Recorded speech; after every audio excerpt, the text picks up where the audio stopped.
Hi, we're going to talk about pull-ups. So first, let's talk about a somewhat flawed version of the pull-up that we often see, and then we'll look at some things that might be at the root of it and what you can do about it. So first, let's see Teresa do the less than ideal pull-up.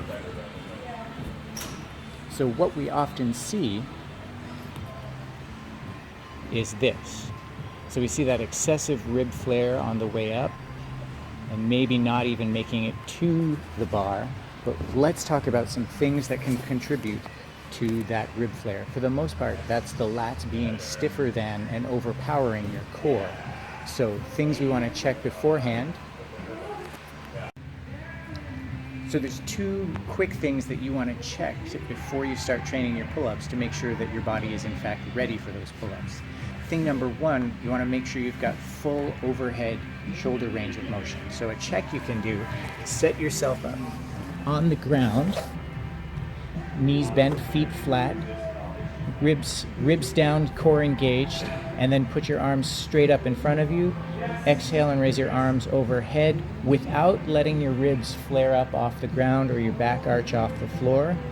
If your arms go all the way flat, then we've got good overhead range of motion.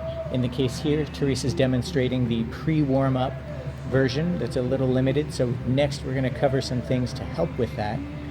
The second thing you want to make sure you have is a good solid hollow body on the ground. So if you can, let's see, if you're hanging out somewhat here, if we were to flip this and you were to hanging that position, it's going to be hard to minimize that rib flare. If your hollow body, however, looks like this, then you're ready to hang from the bar and train your pull-ups. So to begin, you can foam roll your lat, and we're also going to be getting a little bit of the posterior rotator cuff and your teres major and minor up near your armpit, or kind of the back of your armpit. Spend no more than 30 seconds on each side, and then we'll move on to our next piece. Next up, dead bugs.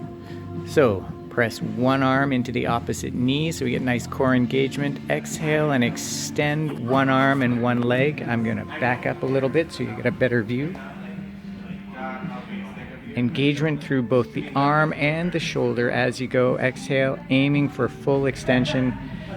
I would start with sets of 8 on either side with a full exhale on each rep.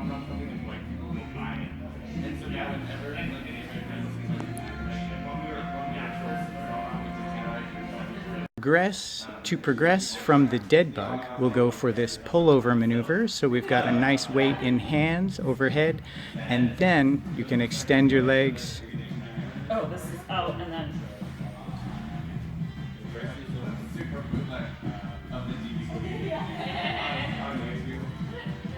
Maintaining solid core position, so your lower back should not move away from the floor at all. Maintain that same spinal position. Exhaling fully as each leg extends. And then our next progression, if you assume a hollow position on the floor here with your band, and then you can use the band or ideally even a cable column to do pull-ups, but in a horizontal rather than a vertical position. So this way you can practice that whole body muscular engagement through the pull-up action.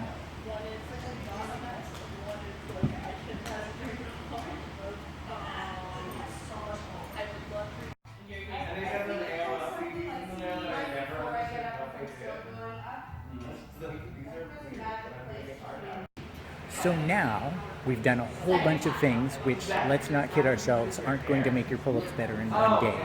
But ideally, what happens next is we're taking care of all of these pieces and your pull-ups can look like this.